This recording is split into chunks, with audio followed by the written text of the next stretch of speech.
सूरज ने दिया अपने शुआ उनको पैगाम, सूरज ने दिया अपने शुआ उनको पैगाम। दुनिया याजब चीज कभी सुबह कभी शाम, दुनिया याजब चीज कभी सुबह कभी शाम। दुनिया में हो दुनिया का तलबगार नहीं हो, दुनिया में हो दुनिया का तलबगार नहीं हो।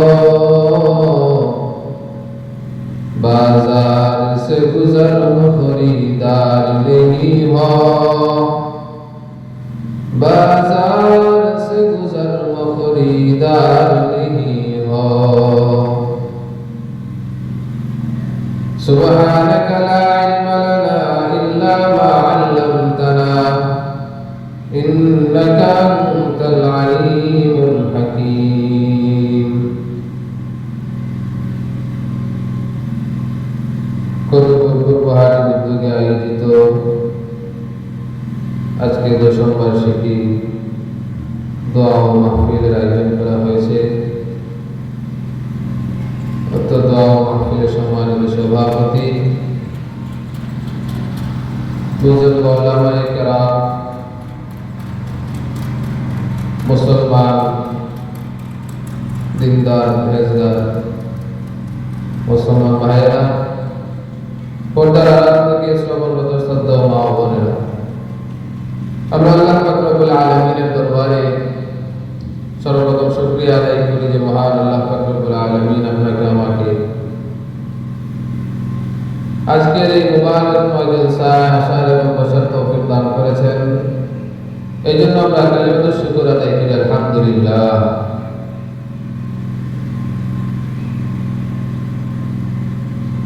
আল্লাহ পাক রব্বুল আলামিনের অত্যন্ত দয়া এবং ইহসান,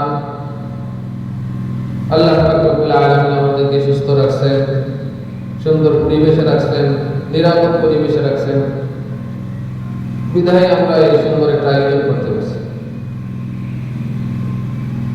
তো আমি আপনাদের সামনে কালামুল্লাহ শরীফ থেকে কয়েকখানা আয়াতে কারিমা তেলাওয়াত করেছি। আমরা আজকে যে মাসের মধ্যে আছি এটা শাবান মাসের শেষ তারিখ, মোটামুটি শেষ, আর 2 দিন আছে শাবান মাস। সামনে আমাদের মাঝে রমজান মাস আসতেছে।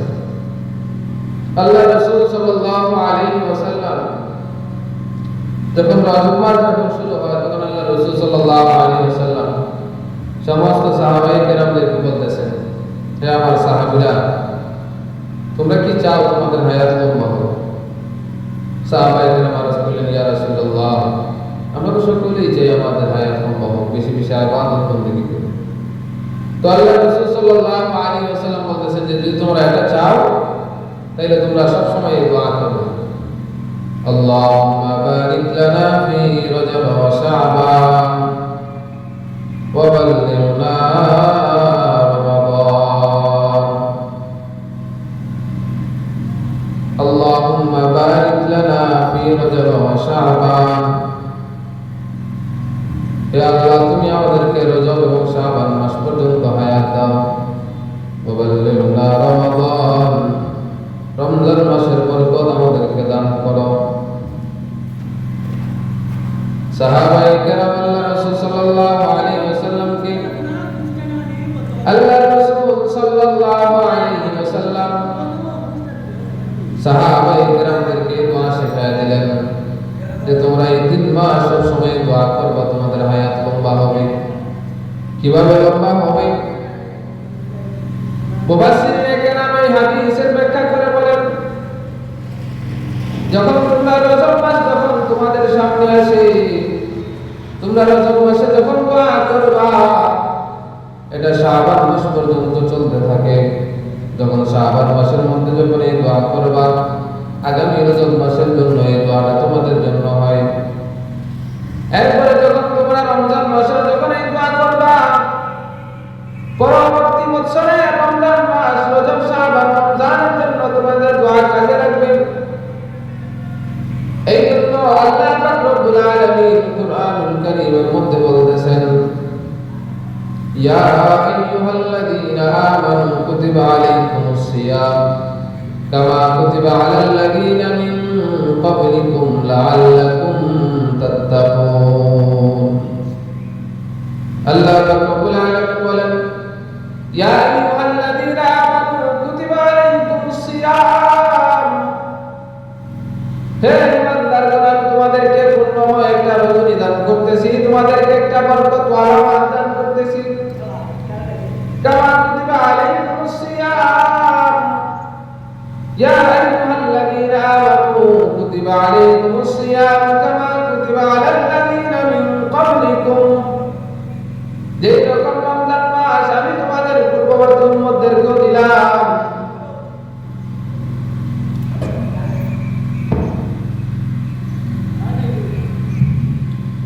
যে রকম রমজান মাস আমি তোমাদের পূর্ববর্তী উম্মতদেরকে আমি দিয়েছিলাম।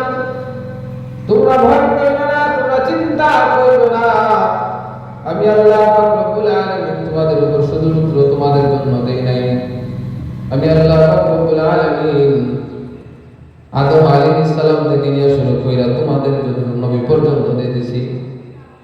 হযরত আদম আলাইহিস সালাম, উনার জামানার মধ্যে হযরত আদম আলাইহিস সালাম উনি প্রত্যেকটা 14 মাসের 13, 14, 15, 3 দিন রোজা রাখতেন। 14 মাসের প্রতিটা মাসের মধ্যে 3 দিন হযরত আদম আলাইহিস সালাম রোজা রাখতেন। হযরত মূসা আলাইহিস সালাম আইয়ামুল বীজে রোজা সব সময় রাখতেন। এইরকম ভাবে সমস্ত নবীদের ধারাবাহিকতা চলতেছে। আমি আপনাদেরকে যে কথা বলতেছিলাম, আল্লাহ পাক রব্বুল আলামিন আমাদের সামনে রমজান মাস দিতেছেন, মুত্তাকি পরহেজগার বান্দাদের জন্য ইবাদতের একটা মাস। এই মাসে যত বেশি বেশি ইবাদত বندگی করা যায়, আখিরাতের সামানা তৈরি করা যায়। রমজান মাসে যত বেশি ইবাদত বندگی করতে পারবা, তত বেশি কামিয়াবি হাসিল করতে পারবা। আল্লাহর রাসূল সাল্লাল্লাহু আলাইহি ওয়াসাল্লাম বলেন, আমার বান্দা যখন রমজান মাসটা পাইল, সে তার হায়াতের জিন্দেগীর মধ্যে যে রমজান মাসটা পাইল, ওই রমজান মাসটা পাওয়ার পরে সে যদি তার জিন্দেগীর সমস্ত গুনাহ যদি ক্ষমা করতে না পারে, সে ইবাদত বندگی কইরা যদি তার জিন্দেগীর সমস্ত গুনাহ মাফ করতে না পারে, তার মতো পুরা কপাল এই দুনিয়ার জমিনের মধ্যে আর কোনো মানুষ নাই। তার মতো পুরা কপাল এই দুনিয়ার জমিনের মধ্যে আর কারো নাই। আল্লাহর রাসূল সাল্লাল্লাহু আলাইহি ওয়াসাল্লাম বলেন যে তোমাদের সামনে রমজান মাস আসছে, বেশি বেশি করে ইবাদত করো, বেশি বেশি করে কোরআনের খতম করো, বেশি বেশি করে তাসবিহ খতম করো, দুরূদ ইস্তিগফার করো, বেশি বেশি করে নামাজ পড়ো। অন্যান্য মাসে নামাজ পড়লে একটা নামে 1 রাকাত, নফল নামাজ পড়লে নফল নামাজের সওয়াব হয়। আর যদি রমজান মাসে একটা নফল নামাজ পড়া হয়, 1 রাকাত নফল নামাজ পড়া হয়, অন্যান্য মাসে ফরজের সওয়াব দেওয়া হয়। রমজান মাসে যদি একটা ফরজ আদায় করা হয়, অন্যান্য মাসে 70টা ফরজের সওয়াব দেওয়া হয়। এই জন্য আমাদের সামনে যে রমজান মাসটা আসছে, এই রমজান মাসটা আমাদের জন্য অত্যন্ত সৌভাগ্যের ব্যাপার, আমাদের জন্য অত্যন্ত সৌভাগ্যের বিষয়। এই জন্য আল্লাহর রাসূল সাল্লাল্লাহু আলাইহি ওয়াসাল্লাম আমাদেরকে দোয়া শিখিয়ে দিয়েছেন, আল্লাহুম্মা বারিক লানা ফি রজব ওয়া শাবান ওয়া বাল্লিগনা রমাদান। আল্লাহর রাসূল সাল্লাল্লাহু আলাইহি ওয়াসাল্লাম বলতেছেন, তোমাদের সামনে যখন রজব মাস আসে, এই সময় থেকে তোমরা দোয়া করো। এই দোয়া করার কারণ হইল, যখন তোমরা এই দোয়া করতে থাকবা, আল্লাহ পাক রব্বুল আলামিন আগামী বছরের জন্য তোমাদেরকে কবুল করবেন।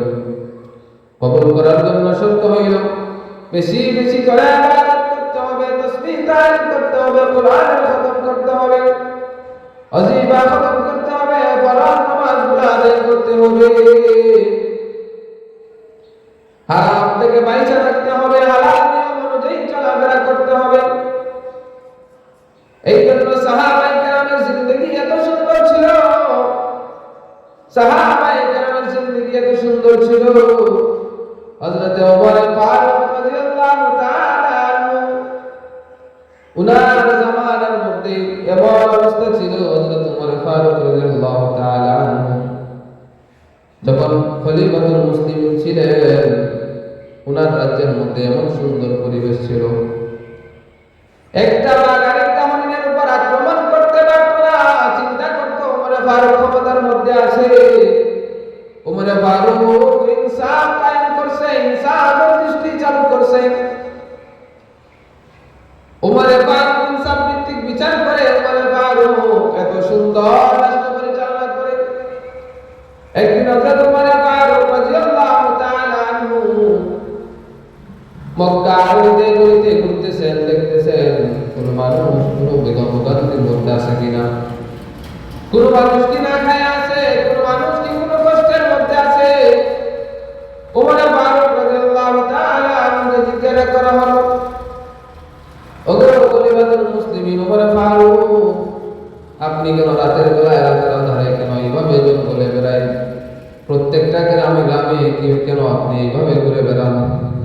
হযরত ওমর ফারুক রাদিয়াল্লাহু তাআলা আনহু ডাক দিয়ে বলেন, আমি যদি দুনিয়া থেকে বিদায় হয়ে যাই আর আমার এই রাজ্যের কোনো একটা মানুষ যদি আল্লাহ রাব্বুল আলামিনের কাছে যদি বিচার দেয়, ওগো মাওলায়ে কারীম, ওমর ফারুক এই সময় আমাদের খলিফা ছিল, ওমর ফারুক খলিফা থাকার পরেও আমি না খেয়ে একটা ওয়াক্ত আমি না খেয়ে কষ্ট করছি, আমি এই সমস্যার মধ্যে ছিলাম, ওমর ফারুক আমাকে এসে দেখে নাই।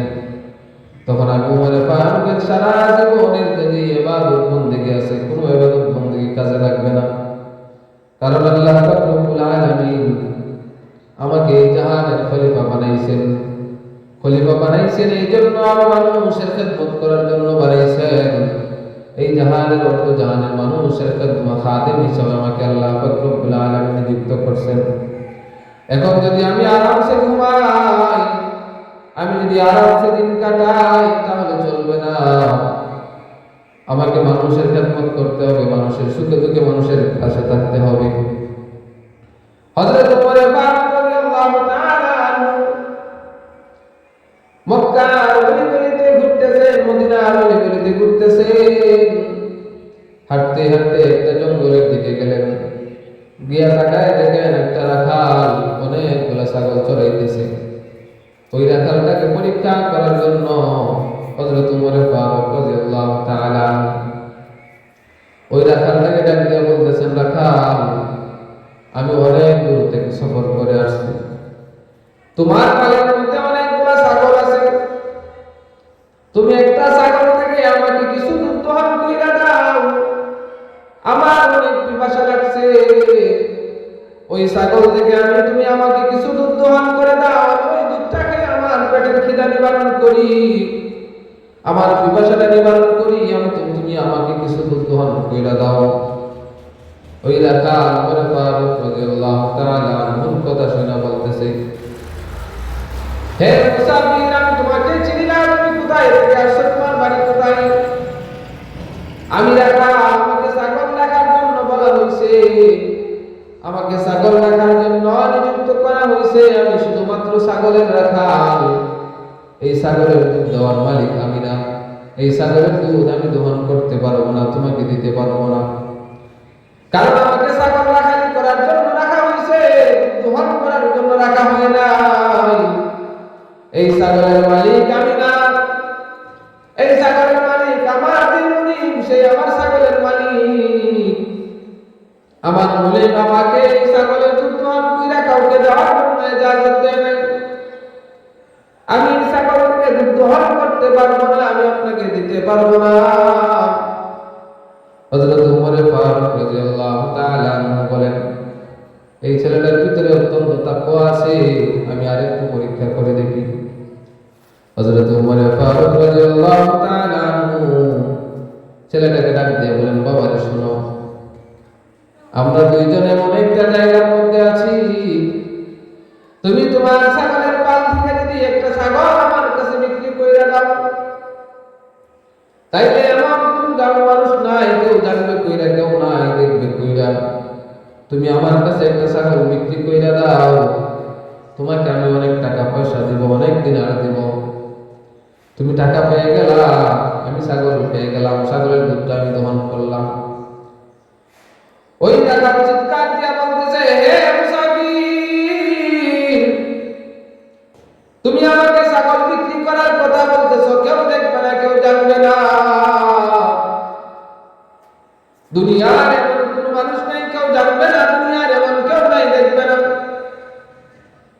কিন্তু আপনার আমার সৃষ্টিকর্তা আল্লাহ পাক রব্বুল আলামিন, তিনি তো আমাদেরকে 24টা ঘন্টা রক্ষণাবেক্ষণ করে। এখন আমি তোমার কাছে ওই ছাগলটা বিক্রি কইরা দিলাম, দুনিয়ার কেউ দেখলো না, আমার মনিব দেখলো না, এই টাকাটা আমি খেয়ে ফেললাম। এরপরে যদি দুনিয়া থেকে যখন আমি বিদায় হয়ে যাব, দুনিয়া থেকে বিদায় হয়ে যাওয়ার পরে কি অবস্থা হবে? দুনিয়া থেকে যখন আমি বিদায় হয়ে যাব, তখন কবরের মধ্যে কে যাবে? আমার কবরের মধ্যে আপনি যাবেন না, আপনার কবরের মধ্যে আমি যাব না। আমার জবাব আমাকে দিতে হবে, আমার শাস্তি আমাকে গ্রহণ করতে হবে। আপনার কবরে আপনি যাবেন, আপনার শাস্তি আপনি গ্রহণ করবেন। তখন হযরত উমর ফারুক রাদিয়াল্লাহু তাআলা আনহু ওই রাখালটাকে বুকের মধ্যে জড়ায় ধরলেন। রাখাল, আমি খলিফাতুল মুসলিমিন উমর, তুমি যে রাজ্যের মধ্যে বসবাস করতেছো সেই রাজ্যের খলিফা উমর, আমি তোমাকে পরীক্ষা করতে চাইছিলাম, দেখি তোমার কি পরিমাণ মুত্তাকি আছে, আল্লাহ পাক রব্বুল আলামিনের প্রতি কি পরিমাণ ভয় আছে। আমি তোমার কাছে ছাগল চাই না, দুধ চাই না, আমি তোমাকে পরীক্ষা করার জন্য আসছিলাম। আমি দেখতে চাইছিলাম তুমি কি পরিমাণ আল্লাহ পাক রব্বুল আলামিনকে ভয় করো, তুমি কি পরিমাণ রাসূল করিম সাল্লাল্লাহু আলাইহি ওয়াসাল্লামের সুন্নতের উপরে অটল অচল আছো। এইটা পরীক্ষা করার জন্য আমি তোমাকে পরীক্ষা করছিলাম, তুমি আমাকে ক্ষমা করে দিও। ওই রাখাল হযরত উমর ফারুক রাদিয়াল্লাহু তাআলা জড়াইয়া ধরে কান্না করতেছে। এখন আপনি আমি চিন্তা করলে দেখতে পারি, আমরা এই দুনিয়ার মধ্যে বসবাস করি। ওই সময় সাহাবায়ে কেরাম উমর ফারুক রাদিয়াল্লাহু তাআলা তারা ওই দুনিয়ার মধ্যে ছিলেন, ওই রাখালটা ওই দুনিয়ার মধ্যে ছিল। তাদের মধ্যে আমাদের মধ্যে কি পরিমাণ তফাৎ হয়ে গেছে, আমাদের মধ্যে কি পরিমাণ আমানতদারিতা আছে। লা ঈমানা লিমান লা আমানাতা লাহু ওয়া লা দীনা লিমান লা আহদা লাহু। আমাদের মধ্যে কি পরিমাণ আমানতদারিতা আছে, আমাদের মধ্যে কি পরিমাণ মুত্তাকি পরহেজগারিতা আছে, এটা যদি আপনি আমি একটু পরিমাণে চিন্তা করি, এটা যদি আপনি আমি একটু সুন্দর করে যদি বালিশের মধ্যে মাথা রেখা যদি চিন্তা করি, প্রত্যেকদিন ঘুমানোর সময় বালিশের মধ্যে মাথা রেখা চিন্তা করবেন, আইরে আমি আজকে সারা দিনটা কাটাইলাম, সকাল থেকে নিয়ে রাত্রে 10টা পর্যন্ত আমি সারাটা সময় কাটাইলাম। এই সময়ের ভিতরে আমি কয়টা ভালো কাজ করলাম, কয়টা খারাপ কাজ করলাম, কয়জন মানুষের উপকার করলাম, কয়জন মানুষের ক্ষতি করলাম, কয়জনের কাছ থেকে আমি আমানতদারিতা রক্ষা করলাম, কয়জনের আমানতের খেয়ানত আমি করলাম, কয়জনের সাথে আমি মুনাফিকি করলাম, কয়জনের হক আমি নষ্ট করলাম, কার হক আমি কিভাবে নষ্ট করলাম। এইটা যখন প্রত্যেকটা দিন রাত্রে যখন আপনি চিন্তা করবেন, প্রত্যেকটা দিন বালিশের মধ্যে মাথা রেখা রাত্রেবেলা যখন বালিশের মধ্যে মাথা রাখবেন, মাথা রেখা যদি আপনি চিন্তা করেন, এই জবাব তো আমি আল্লাহ পাক রব্বুল আলামিনের দরবারে গিয়ে দাঁড়াইতে হবে। আল্লাহ পাক রব্বুল আলামিনের দরবারে দাঁড়ায় আমাকে উত্তর দিতে হবে।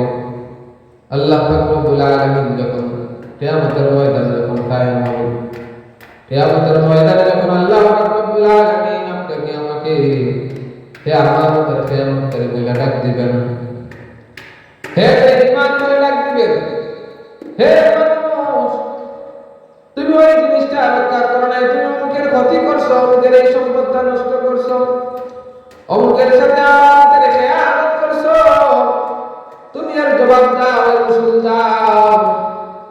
ওই সময় যখন আল্লাহ পাক রব্বুল আলামিন আপনাকে আমাকে এরকম এইভাবে ডাক দিবেন, ডাক দেওয়ার সাথে সাথে দুনিয়ার এমন কোন মানুষ নাই, সমস্ত মানুষ আমাদেরকে দেখবে।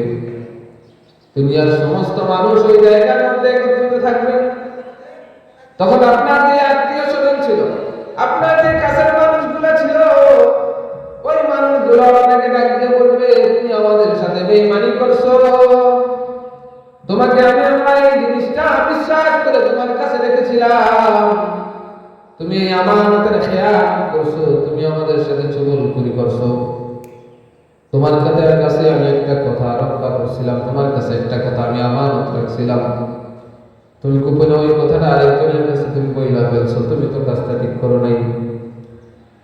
যখন আল্লাহ পাক রব্বুল আলামিন হাসরের ময়দানে আমাদের জবানটাকে বন্ধ করে দিবেন, এই জবান দিয়ে কোনো আওয়াজ বাহির হবে না, হাতে আওয়াজ করবে, পায়ে আওয়াজ করবে। আল্লাহ পাক রব্বুল আলামিন হাতের জবান খুলে দিবেন, পায়ের জবানটা খুলে দিবেন, চোখের জবান খুলে দিবেন, হাতে আমাদের বিরুদ্ধে সাক্ষী দিতে থাকবে। যখন আপনি এই হাত দিয়ে ভালো কাজ করবেন, আপনার হাত আপনার বিরুদ্ধে ভালো কাজের সাক্ষী দিবে। যখন এই হাত দিয়ে খারাপ কাজ করবেন, অন্যায় করবেন, তখন এই হাত আপনার বিরুদ্ধে অন্যায়ের সাক্ষী দিবে। কারণ এই 3.5 হাত বডি এটা আমাদের আপন না। এই 3.5 হাত বডি আল্লাহ পাক রব্বুল আলামিন আমাদের কাছে ইজারা দিয়েছেন। আল্লাহ পাক রব্বুল আলামিন আমাদের কাছে আমানত দিয়েছেন, এই আমানতের খেয়ানত না করার জন্য।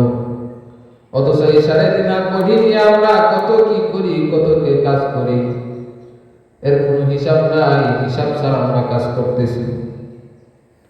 অথচ আল্লাহ পাক রব্বুল আলামিন কুরআন কারীমের মধ্যে বলেন, শাহরু রমাদানাল্লাযী উনজিলা ফীহিল কুরআনু হুদাল লিন-নাসি ওয়া বায়িনাতিন মিনাল হুদা ওয়াল ফুরকান ফামান শাহিদা মিনকুমুশ শাহরা ফালইয়াসুম ওয়া মান কানা মারিদান আও আলা সাফারিন ফা'iদ্দাতুম মিন আইয়ামিন উখরা ইউরিদুল্লাহু বিকুমুল ইসরা ওয়া লা ইউরিদু বিকুমুল উসরা ওয়া লিতুকমিলুল ইদ্দাতা ওয়া লিতুকাব্বিরুল্লাহা আলা মা হাদাকুম ওয়া লাআল্লাকুম তাশকুরুন। আল্লাহ পাক রব্বুল আলামিন বলেন, হে বান্দা, তোমার জবান ছিল, তুমি কোরআন তেলাওয়াত করতে পারতা, তোমাকে 2টা চক্ষু আমি আল্লাহ পাক রব্বুল আলামিন 80,000 ক্যামেরা 2টা চক্ষুর মধ্যে লাগাই দিলাম। তোমার 2টা সুন্দর চক্ষু ছিল, তোমার 2টা হাত ভালো ছিল, ওই হাতের মধ্যে কোরআন উঠাইলা না, কোরআনের জবান দিয়ে তুমি কোরআন তেলাওয়াত করলা না। তোমার সামনে দিয়ে রমজান মাসটা অতিক্রম হয়ে গেল, রমজান মাসটা চলে গেল, তুমি একটা দিন কোরআনুল কারীম হাতে নিয়ে একটা পারা কোরআনুল কারীম কই তেলাওয়াত করলা না, কোরআনুল কারীমের একটা খতম করলা না। এই কোরআন কিয়ামতের ময়দানে আমাদের বিরুদ্ধে সাক্ষী দিবে। আমাদের প্রত্যেকের ঘরের মধ্যে কোরআনুল কারীম আছে, ওই কোরআন আমাদের বিরুদ্ধে কিয়ামতের ময়দানে আল্লাহ পাক রব্বুল আলামিনের কাছে বিচার চাইবে। আল্লাহ পাক রব্বুল আলামিনের কাছে বিচার দিবে, ওগো মাওলা, ওই ঘরের মানুষগুলো আমাকে এই ঘরের মধ্যে আলমিরার মধ্যে রেখে দিয়েছে, আমাকে তেলাওয়াত করে নাই, আমাকে চুম্বন করে নাই, আমার গায়ের মধ্যে ময়লা লেগেছে, আমাকে পরিষ্কার করে নাই, আমার শরীরের মধ্যে অনেকগুলো ধুলাবালি লাগছিল, তারা ওই ধুলাবালিগুলো পরিষ্কার করে নাই। মাসের পর মাস গেছে, আমার গায়ের মধ্যে হাত দেয় নাই, মাসের পরে মাস গেছে, দিনের পরে দিন গেছে, বছরের পরে বছর গেছে, আমাকে কোনো একদিন একটা চুম্বন করে নাই, আমাকে মেলে নাই, মিলে তেলাওয়াত করে নাই, আমাকে পাবন্দি করে নাই। ওগো আল্লাহ, তুমি তাদের উপর লানত দাও। ওই কোরআন আমাদের ঘরের মধ্যে কোরআন আছে, কোরআন আমাদেরকে বদদুয়া দিতেছে। ওই কোরআনটা ঘরের মধ্যে আলমিরার মধ্যে পয়সা পয়সা বলতেছে, ওগো আল্লাহ, এই ঘরের মানুষ কোরআনের তেলাওয়াত করে না, আমাকে তেলাওয়াত করে না, তুমি এই ঘরের মধ্যে গজব দিয়া দাও। ওগো আল্লাহ, তারা আমাকে আলমিরার মধ্যে রেখে দিছে, তারা আমাকে চুম্বন করে না, আমাকে খুইলা তেলাওয়াত করে না, আমার খতম করে না, তারা আমাকে যেভাবে না রাখছিল ওইভাবে আমাকে ফেলে রাখছে। তুমি এই ঘরের মধ্যে থেকে বরকত উঠায় নাও। ওই কোরআন আমাদের ঘরের মধ্যে থাইকা আমাদেরকে বদদুয়া দিতেছে। এখন যদি আপনি চিন্তা করেন, তাইলে ঘরের মধ্যে কোরআন রাখবো না, ঘরের মধ্যে যদি কোরআন না রাখেন, ওই ঘরের মধ্যে শয়তানের আড্ডা বেঁধে যায়। যেই ঘরের মধ্যে কোরআনের তেলাওয়াত হয় না, এই ঘরের নাই ঘরটাকে আল্লাহ রাসূল বলেন, আল্লাহ রাসূল সাল্লাল্লাহু আলাইহি ওয়াসাল্লাম বলেন, যে ঘরের মধ্যে কোরআন তেলাওয়াত হয় না ওই ঘরটা বিরাট ঘরের মতো। এই ঘরের মধ্যে কেউ বসবাস করে না, এই ঘরের মধ্যে জিন্নতের আখড়া হয়, জিন্নতের বসবাস হয়। যেই ঘরের মধ্যে তেলাওয়াত হয় না, কোরআনের তেলাওয়াত হয় না, ওয়াজিফা খতম হয় না, তাসবিহ খতম হয় না, কোরআনের খতম হয় না, দরুদ ইস্তিগফার হয় না, এই ঘরের মধ্যে আল্লাহ পাক রব্বুল আলামিনের পক্ষ থেকে গজব আসে। এই ঘরের মধ্যে বরকত কমে যায়, রুজি রোজগারের বরকত কমে যায়, কামাই রুজির বরকত কমে যায়। আল্লাহ পাক রব্বুল আলামিনের রহমতের ধারা ওই রহমতের ধারা বন্ধ হয়ে যায়।